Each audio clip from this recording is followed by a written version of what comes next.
pave the way. Talking tweets and hashtags too. How to make your brand feel new. It's the surge. Good morning, everybody. It is Social Surge with Fly and Mo. I'm Mo Regalado. With me, I've got Miss Fly Jemerson. What? So happy to be here with you on this Thursday.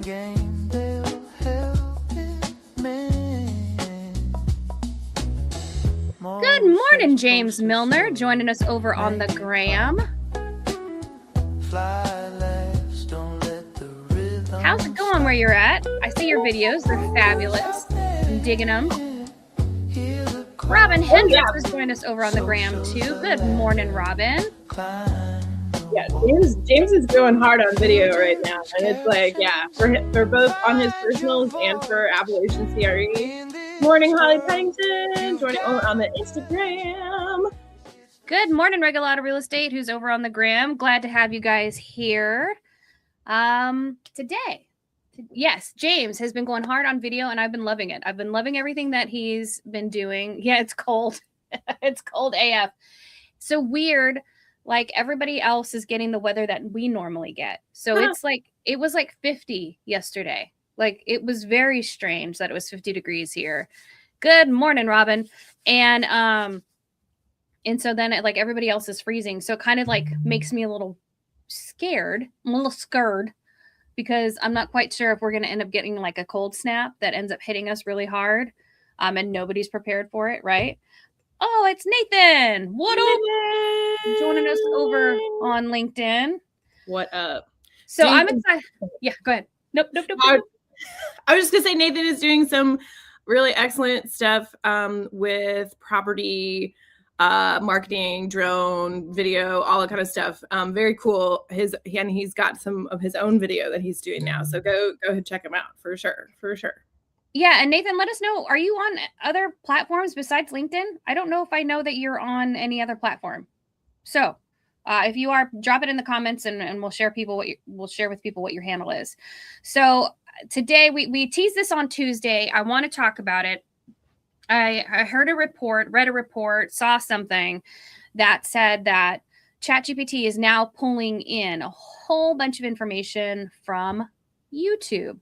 Before it was Reddit, right? In fact, Reddit was pretty pissed off that ChatGPT did that, but they're training their AI models on YouTube. And so it was Adweek recently reported YouTube has overtaken Reddit as the go-to citation source for AI search engines. This means video content is now a primary source of AI-generated answers, making YouTube more critical than ever for your content strategy. So first off, let's talk about the fact of Fly. Good morning, Mander. Thank you so much for joining us. Why, if you're creating content, hey, hint, hint, nudge, nudge, wink, wink, James Milner, if you're creating video content, why should you be on YouTube? Discoverability. Like that is the biggest thing, and that is the biggest thing that people are talking about right now. Discoverability to humans as shorts in the feed, right? But then also discoverability to all of the AI, like just like you said. I was talking to Aviva Sunenridge yesterday, and she brought up a new term that's emerged around this kind of stuff, because it used to be SEO, right? Search engine optimization, and then used to be. Then it was recently like AEO, right? Like answer engine optimization. But now the new term that people are labeling on this is generative engine optimization, right? Because we're like, not only are we going out and, finding the information and answering the questions, but actually then using it to create new things, right? And so it's just there's a lot of stuff that's happening right now. But YouTube as a centralized source of information, like not only is that feeding into the largest and most prominent, one of the largest and most prominent companies that, is, doing all kinds of stuff in the space, related to search, related to, generative engines, related to, just compute. Love me some compute. But so, but again, so now not only are people thinking about, okay, how do I make videos, that are entertaining, that are educational, that are useful, that are value driven for humans. Like there's all this stuff to think about on the back end, because we've got people like Amy Calandrino, who is coming up in, ChatGPT search results because she's put so much stuff out there, right? And so the way that people are being indexed and surfaced when people start to look, that's the thing. People are looking all the time. They're looking all the time. And is your name going to be there when in whatever they find? And so YouTube, we are finding now, with all of the different things going on, is becoming the like ultimate seed source for much of this. Yeah, absolutely. It is. James says YouTube is more powerful than other sites or sources. Correct. And they have so much content. It would be interesting. I don't know the stats or the data, but it would be interesting to find out how many videos are actually uploaded to YouTube on a daily basis, right? Like numbers. Let me ask Gemini. Like how many are actually uploaded, because it is a fountain of information. I always tell people, in fact, we were just having a conversation with Allison Weiss yesterday about Canva, and she was asking both of us like, hey, what do you guys, Nathan says YouTube Shorts will be incredible for 2026. And then in March, if you want to follow Nathan on IG, it's perspective.tx. Perspective.tx. Does it have the little like airplane thingy or the helicopter on in your? I don't think you can put emojis in your handle. Emojis in there. Gemini says, what was the question? How many videos are uploaded to YouTube daily? Gemini says that approximately 20 million videos are uploaded every day. That's 20 crazy. Million, translating to roughly 720,000 hours of new content daily. And so your chat is training on that, right? And it's pulling all of that data in real time. And video content is going to start ranking in those search engine results. And we've been talking about it. So I think I posted about naming conventions. I don't remember if I posted that on LinkedIn or if I only posted it on X, but specifically naming conventions for your files. I have gotten into the habit now where when I'm doing video content for a client, I am putting their name. I am putting what the video is about, like for the actual search term. Usually it's generally the same thing as the title that we're putting on YouTube. If I'm not putting that video specifically on YouTube, which why wouldn't I? But still, it's something to do with their industry, where they're located, because I want those files, that file name, indexable. I want it indexable. Now, let's not get confused about how these search engines or the answer engines or the generative engines, how they're actually viewing video. They're not viewing the video per se, though Gemini, I don't know if Gemini can read video yet or can like. Bro. Right. So on the topic of naming conventions, I recently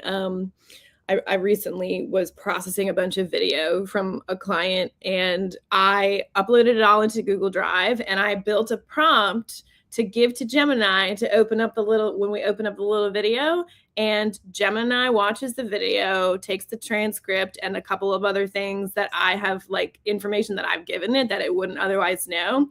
And we automated the naming of all of the files based on your, like what you have said, like how to optimize that for the engines, and then like also be like, okay, like there's some of it that's internal backend stuff that will change once it's done and like ready to be a finished product. But the Gemini, if the video is too long, if the audio is shoddy, there are limitations around that specifically. But Gemini is watching.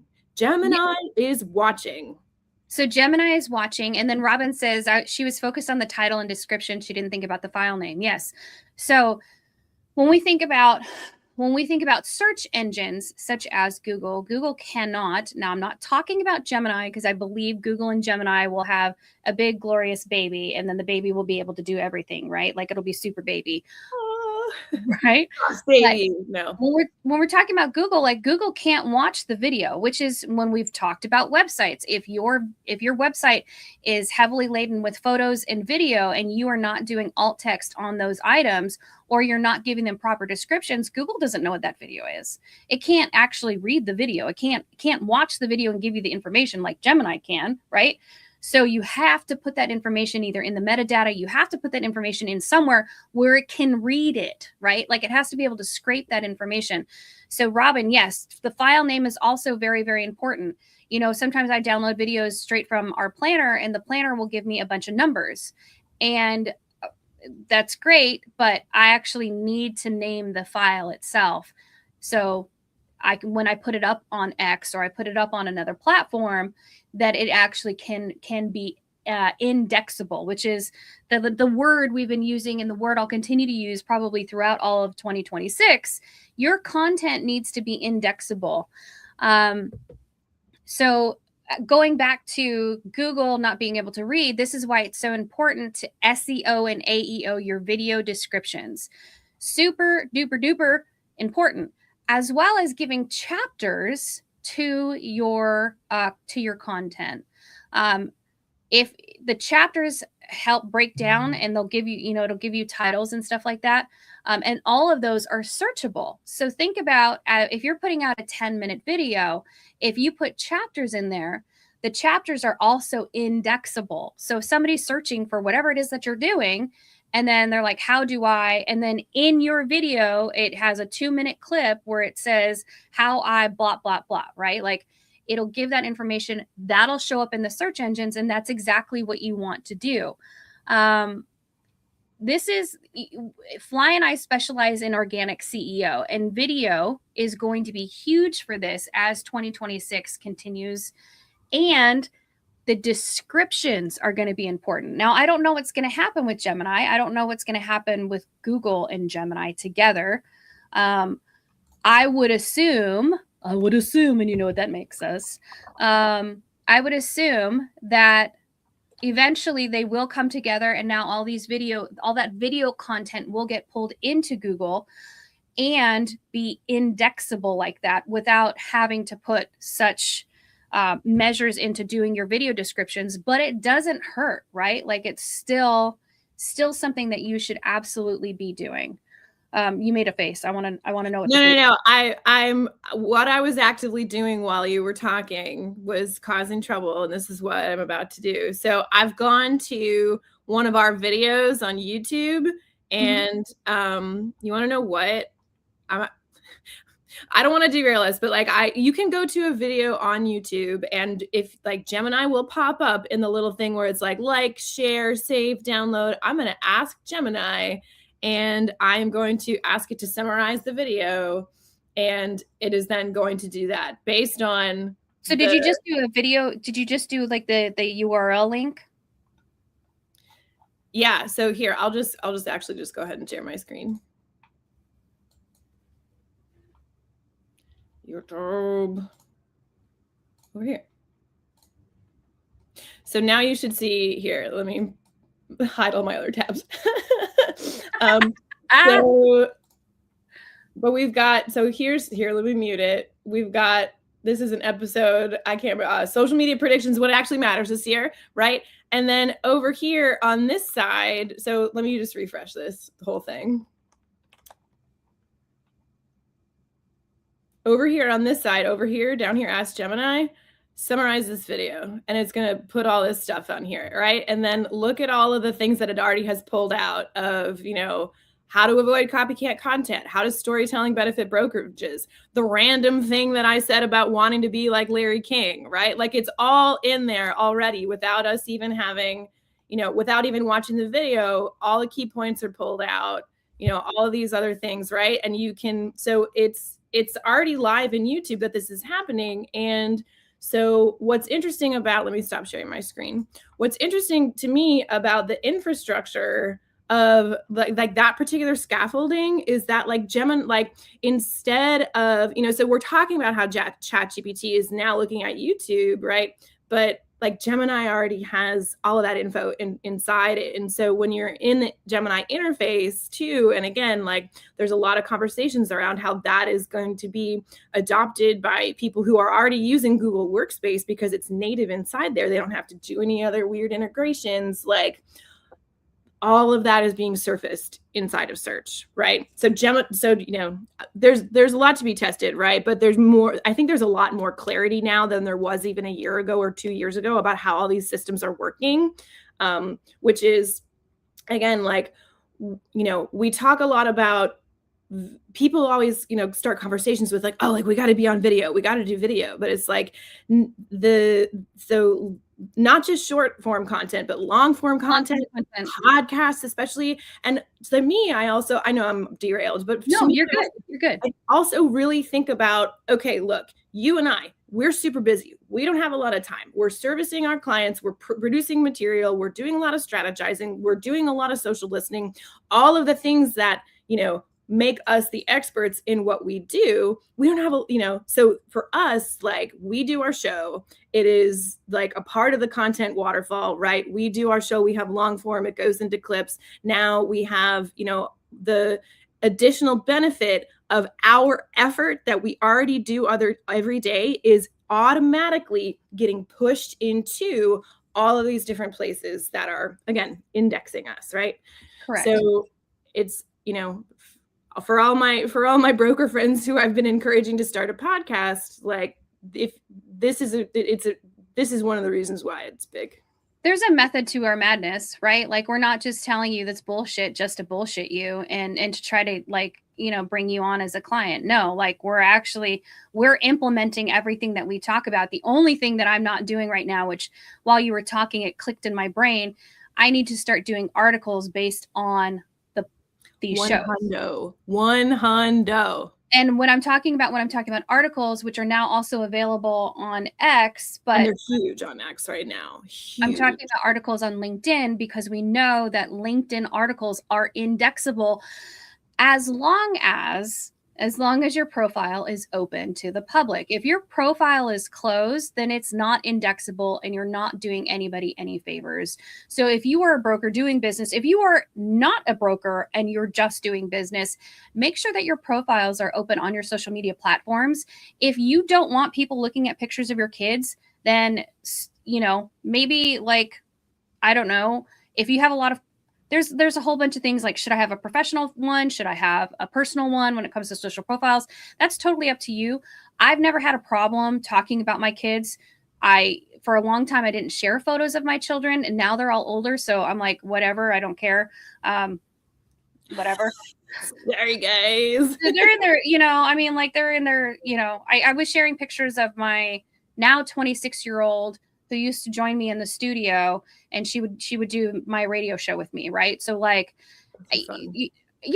absolutely fun. So, but it just depends. Like, but if you have an audience already, go ahead and use that audience to start sharing your story about what you do at work, but make sure that your profile is open so that that content is indexable.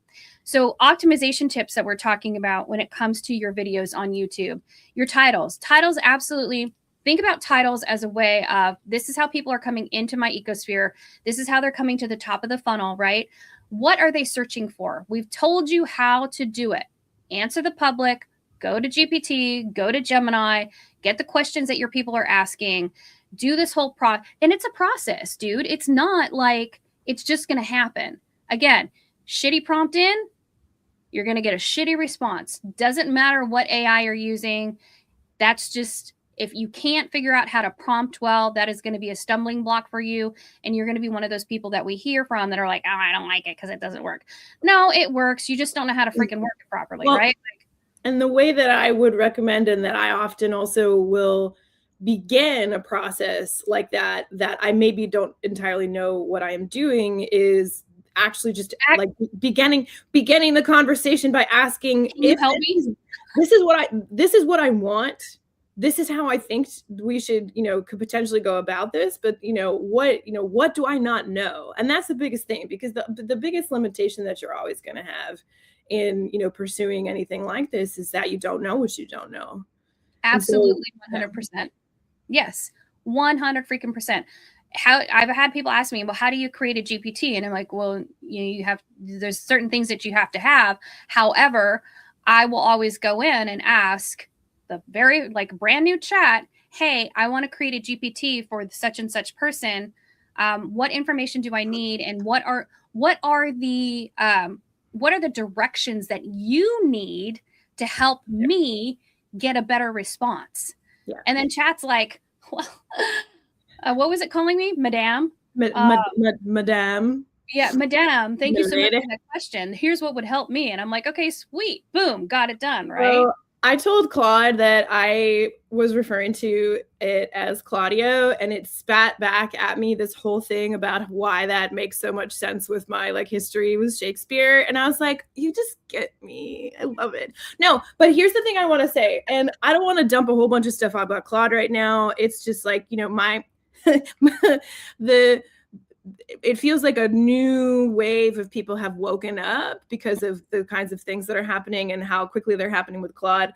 But the one thing I will say, if you are new to developing custom workflows and custom GPTs, like inside of any of these apps, like, you know, doing a custom GPT, I think is extremely accessible. You know, I think it's very interesting also right now, like the big beef that is happening between OpenAI and Claude and Anthropic, but it's a different episode. But the limitation that I am finding now as an advanced user of generative engines is that the custom GPTs, you know, they're programmed on the back end, and I don't find, let me just put it this way. I find that using a Claude project space is allowing the custom workflows, automations, and like preferences and guidelines that I've put into stuff, it's more responsive and it updates itself. So instead of having to go back in the back end in a custom GPT, like right. I'm just having a conversation with Claude in the project space around like, oh, I think we've figured out another or a better way to do this. How can we make sure we implement this every time? And then it just updates itself. And so that to me, but again, like, you know, pick the tool that is the most accessible for you, right? And tie it to a very specific output that you're aiming for. Ask it the best way to proceed in doing that, and then let it fill in the gaps where you don't know, and then you can fill in the gaps around like the context of, you know, who you're trying to reach, what you're trying to do, like whether it's research or whether it's for a public facing asset. And you can take all of this whole thing, you know, into YouTube too, right? We've got people one-shotting massive, you know, marketing campaigns by just having all this research in one place. So correct. Yeah, absolutely. It's again, as we're talking about YouTube, we're talking about all the answer engines or the generative engines pulling in this information. It's all about discoverability and indexability. You want to be indexed, you want to be discovered, because all of this content is available. So other optimization tips for you, including your descriptions. Descriptions should have keywords. I don't know if I would go so far as to include the transcripts in the description box, because I think that would be a lot of content. However, you potentially could. There are also, like, if you use Google, like if Chrome is your default browser, there's it's called GLASP, GLASP. It's what do they call the little thingies that you put with? It's an extension, a browser extension. Yeah, yes. There we go. It's called GLASP, GLASP. And it will actually, you can use it like, I think it's 3 times a day. It'll allow you to pull a transcript from something, or you can pay for the service. It's up to you. And that's an easy way for you to get transcripts, and it will automatically like connect to, if you have chat, it'll do a bunch of that stuff. You should be using relevant tags as part of your optimization, and it describes the content of your video. And you also need to use those long tail keywords. What is a long tail keyword? I'm so glad you asked. I shall tell you right now. A long tail keyword obviously is multiple words put together as it explains the thing, like CRE broker success, right? You could have just put CRE, you could have just put CRE broker, you could have put broker success, whatever, but it's CRE broker success is the long-term keyword, right? You can either enable auto captions, consider that you should be, you can either upload your own or you have your video that has its own captions. Why would you want to do that? Well, there's several reasons. One, obviously, is discoverability. But two, if you are not captioning your content, which is why all the social media some of you don't remember this. Most of the social media platforms a couple years ago didn't have auto captions on them, right? There's a whole thing as to why that happened, and it's because it's the Americans with Disabilities Act. You have to caption videos, which is why it was so important for all of us who worked in this industry to have something that allowed us to caption quickly, where you get all these other programs like Opus Clip, not necessarily one of my favorite programs, but it does auto captions for you. Because if you've ever sat in Premiere Pro and had to caption it yourself and make sure that all the captions were correct, that process is so friggin' long and so painstaking and the most irritating freaking thing that you ever have to, even though Adobe, like they have auto captions, but sometimes they're not, obviously they're not perfect. Either you have people who mumble or people who lisp or whatever. And so you have to go in there and you have to fix everything. That is a painstakingly long process, even for shorter videos. So I don't ever want to hear somebody say, oh, it's not that hard to caption. No, of course it's not hard. You got freaking programs now that do it for you, and they do it really nicely. Psh, get out of here with your stuff. Anyway. I want to say good morning to Jonathan Papica, and I also want to bring up JT coming in from the north. Do you use Grok at all? How does it compare to the others? Are you using Grok at all? I do not use Grok, and I don't know why that is. I don't know if it's an inherent bias against like X. For some, do you have an inherent bias against X? You love it. I don't use Grok. However, I do know people. You and I know people who use it exclusively. And so this is how I find this very interesting, is that because I feel like we do have a group of people in, who are in, our circles, right? But who are not active on all other platforms. And so I find if X is really like your kind of main bread and butter, you're more likely to use Grok, again, because it's like a native thing, right? When we look at Gemini and how that's integrated in Google, and then OpenAI and Anthropic are, kind of add-ons getting into the system. I use Grok. I have used Grok for research. I will often use Grok in tandem with other platforms when I'm doing research, because I do find that Grok will surface different information because of how integrated it is into live conversations, right? And so for me, if I'm looking at, trends, if I'm looking at, anything around social listening, which is like, what are people saying about the topic that you're, trying to find out about? And just I have not used Grok for any of the sort of workflows, automations, the voice mapping, like any of the other kind of stuff. And a part of that, I think, is just adoption. Yep. And then also just like for what I'm trying to do mostly, I have found that the other platforms give me a stronger result. But Grok, I just don't know enough about it, honestly, to be like, if you just used that, are you missing out on something else? And again, it needs to be connected to a specific use case. Like, what are you actually trying to accomplish in your business by using AI?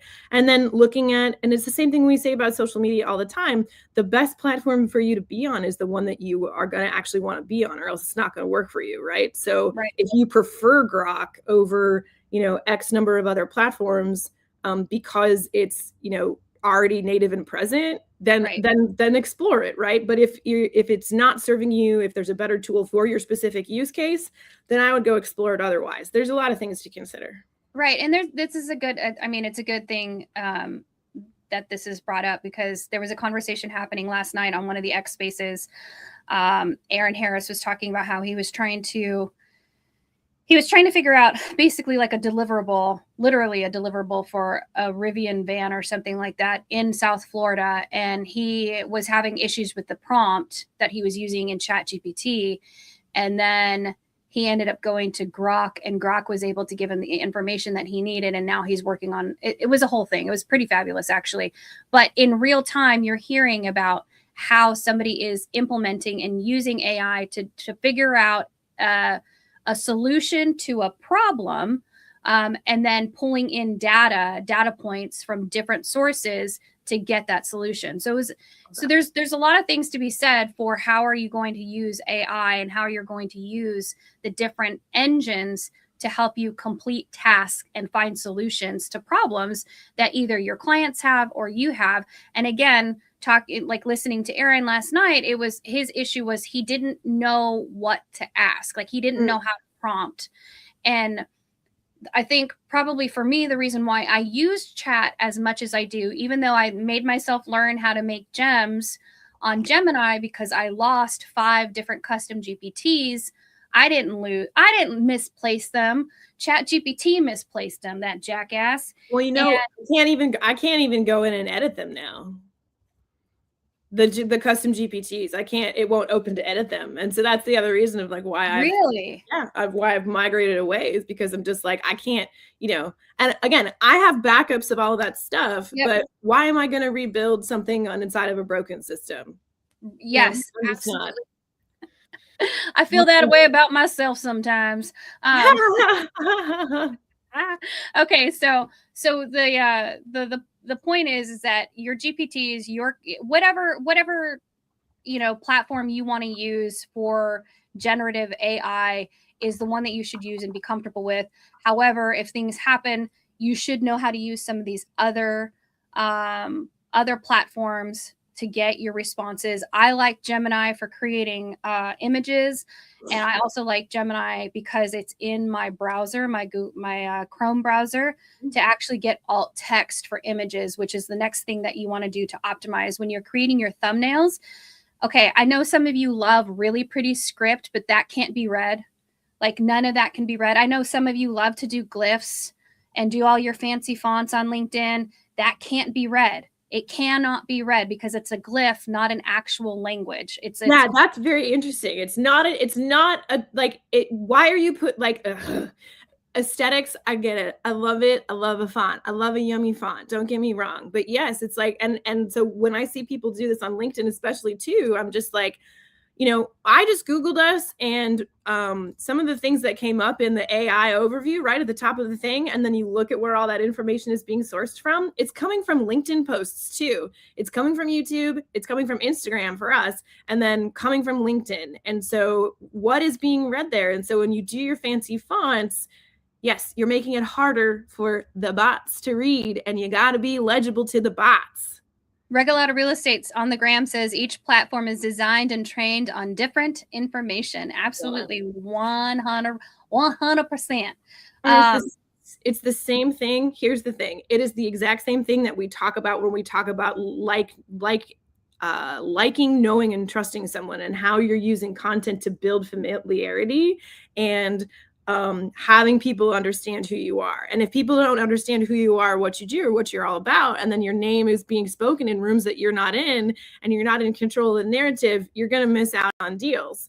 Same thing here. I love this. Each platform is designed and trained on different information. And if you're not in control about how you're showing up in search because you're inconsistent, you have unclear messaging, or you're hiding yourself behind fancy font glyphs, it's going to make it harder for people to like, know, and trust you, because people are trusting results from all of these engines. They are absolutely 100%. And that brings me to the last, one of the last thumbnails. Obviously, they need to be super clear. We just talked about that with that alt text image, making sure that as much as you love the pretty fonts, they can't be seen. Robin says, have to jump on a call. This was informative. Thank you, ladies. Thank you, Robin, for joining us. Enjoy your call. Happy Thursday.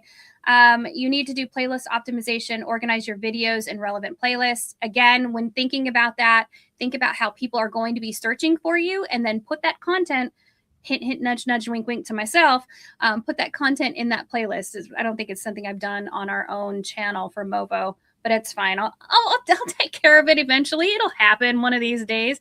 And then, of course, if you do have comments on your videos, make sure to engage in those comments. Last but not least, as we're running a little bit long here today, I want to remind you, this is something I have talked about ad nauseum. I literally think I have a video from 2018 that talks about this, and this is not from me. This is a Gary Vaynerchuk thing. So giving credit where credit is due. All social media is a search engine. Yeah. All social media is a search engine. So think about the last time you were on TikTok and you wanted to research something, or you wanted to search something up, or maybe there was a product that you heard about and you're like, you wanted to check out the product, right? Yeah. Instagram, people ask, like, how do you find your photographers for events or videographers for events? If I'm not going to be at the event doing it myself, I use Instagram to find videographers in the area around where I'm looking or where the event's going to be, so I can get somebody local. And then it gives me people have all their portfolios on Instagram. That's how I find that information. Same thing with Facebook. All of it is a search engine. So if you are not utilizing and thinking about how is my content getting pulled from these platforms to be indexable, to be searchable, to be discoverable, then you are absolutely 100% missing out. You are missing the boat. So when Fly and I talk to you about, starting a podcast, starting a video series, we're not just saying it because we want work. We're saying it because this is how you get found, right? And I'm just a content junkie, so I want the podcast, guys. Come on. I want it. I want it. Give it to me. Okay. You listen to a lot of podcasts. You're so good at that. Well, I just I do, I sit in my little laundry room office in Baton Rouge, Louisiana, and I am obsessed. And so I consume a lot of content. I'm constantly on X. I've built a lot of, discipline and boundaries around that. But yeah, I'm very plugged in. And I love I love that, because as you are becoming a product of what you listen to, right? And so that gives you obviously a lot more information. I mean, think about 2 years ago, if you hadn't been listening to these podcasts, how are you able to talk to an industrial broker and then an office broker, one in Boca Raton and the other one in, Calgary, right?